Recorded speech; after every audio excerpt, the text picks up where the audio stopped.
Hi friends, welcome to Usha's little kitchen. இன்றைக்கி நான் இந்த கப்பால் ஒரு கப்பு புழுங்கல் அரிசி இட்லி ரைஸு எடுத்து ஊற வச்சுருக்கேன். இதை வச்சு நான் இன்றைக்கி பீரங்கி கொழக்கட்டை சொல்லுவா. இது பாலக்காட்டில் எங்கள் ஊரில் இதை எங்கள் பாட்டி எல்லாம் இதுக்கு பீரங்கி கொழக்கட்டைன்னு பேர் வச்சுருப்பா. இதுக்கு பேர் பீரங்கி கொழக்கட்டை. ஸோ அதுதான் இன்றைக்கி பண்ண போகிறேன். அதுக்கு நான் இந்த அரிசியை ஊற வச்சு எடுத்துருக்கேன். 2 hours தான் ஊற வச்சு. அதுக்கு ஒரு அரை மூடி தேங்காயை நான் இப்படி எடுத்து வச்சுட்டுருக்கேன். முதல்ல நம்ம இந்த அரிசியை மிக்சி ஜாரில் போட்டு அரைச்சிடுவேன். முதல்ல இந்த அரிசியை நான் மிக்சி ஜாரில் போட்டிருக்கேன். இதில் நமக்கு இது எத்தனை நம்மளோட டேஸ்ட்டோ அதுபடி நம்ம உப்பை போட்டு கலந்துடலாம் முதல்லையே.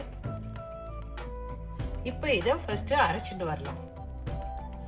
ஃப்ரெண்ட்ஸ் பாருங்கள், இதை நல்லா அரைச்சின்னு வந்துட்டேன். இப்போ இதில் இந்த தேங்காயை போட்டுட்டு திருப்பி நம்ம நல்லா அரைச்சிட்டு வரலாம்.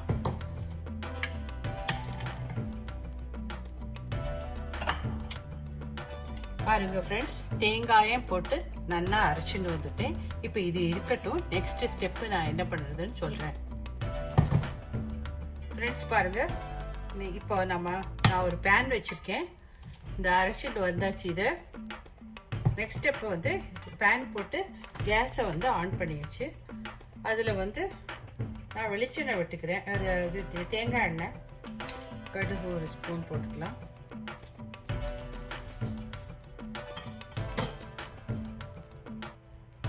ஒரு அரை ஸ்பூன் ஜீரகம் போட்டுக்கலாம்.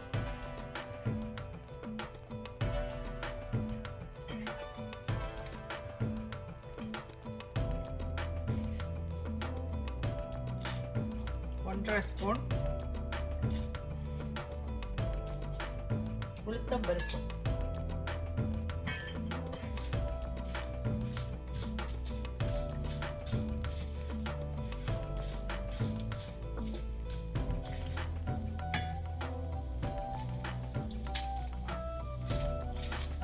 வரமிளகாய். நான் 5 வரமிளகாய் போட்டுக்கேன். பச்சை மிளகாயும் போடுவேன்.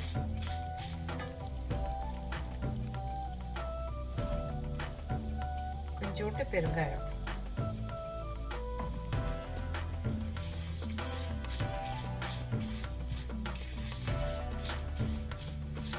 நல்லா உளுத்தம்பருப்போட நல்ல வாசனை தேங்காய் எண்ணெயில் வரும்போது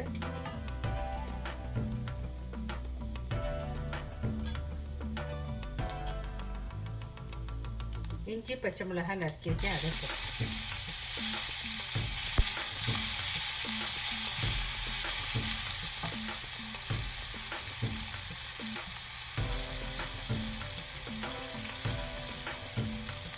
கருவேப்பிலை போட்டு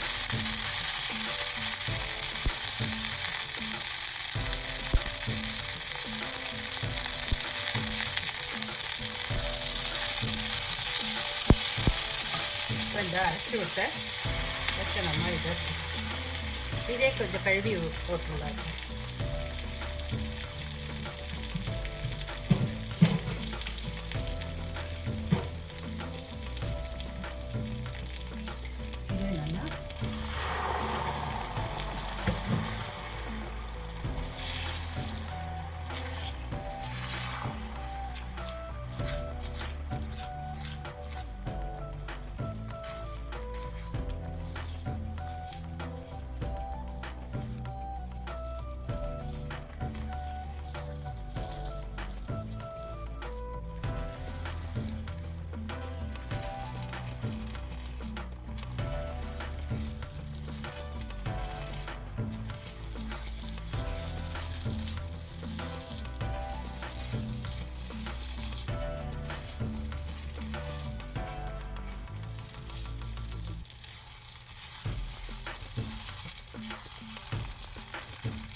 கேஸ் ஆஃப் பண்ணிடலாம்.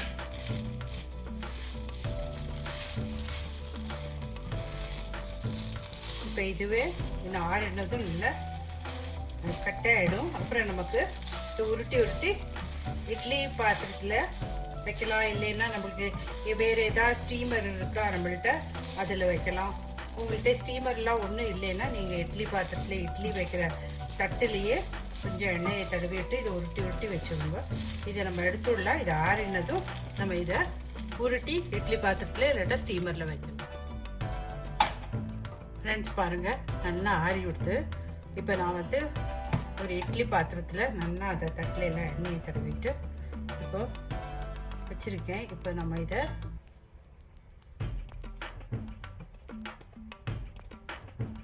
இந்த மாதிரி பிடிச்சு வைக்கணும். ஒரு காலத்தில் பீரங்கி இப்படி தான் இருந்தது, உருண்டைகள். ஸோ ஒருவேளை அதனால தான் இதுக்கு கேரளாலெல்லாம் அந்த பாட்டிமார்கள்லாம் இதுக்கு பீரங்கி கொழுக்கட்டைன்னு பேர் வச்சுருந்தா போருக்கு.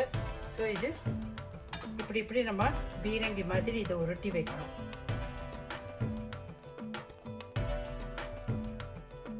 ஒரு 8 கொழுக்கட்டை வந்திருக்கு. இப்போ இதை மீடியம் டு லோ ஃபயரில் மூடி வச்சு நம்ம வேக வைக்கலாம். ஒரு 15 மினிட்ஸில் வெந்துடும் எல்லாம். ஏன்னா ஆல்ரெடி இது நம்ம வந்து ஒரு உப்புமா மாதிரி இது பண்ணியிருக்கோம் நம்ம வேறு. ஸோ இது குயிக்காகவே வெந்துடும். ஃப்ரெண்ட்ஸ் பாருங்க, 15 நிமிஷம் ஆயிடுத்து. இப்போ நம்ம ஓப்பன் பண்ணலாம். நம்ம கொழுக்கட்டையெல்லாம் பீரங்கி கொழுக்கட்டையெல்லாம் நல்லா ரெடி ஆகிடுது.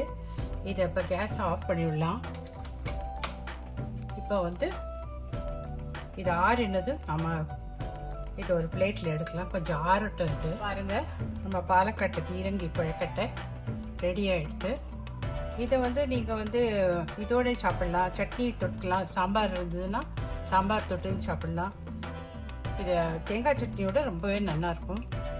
இது எப்படி இருக்குன்னு நீங்களும் ட்ரை பண்ணி பார்த்து சொல்லுங்கள். என் கமெண்ட் செக்ஷனில் கமெண்ட் எதுக்கு எப்படி வந்தது உங்களுக்குன்னுட்டு. ரொம்பவே டேஸ்ட்டாக இருக்கும்.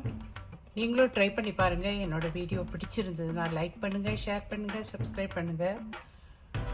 நெக்ஸ்ட் இன்னொரு ரெசிபியோட சந்திக்கிறேன். Till then goodbye, take care.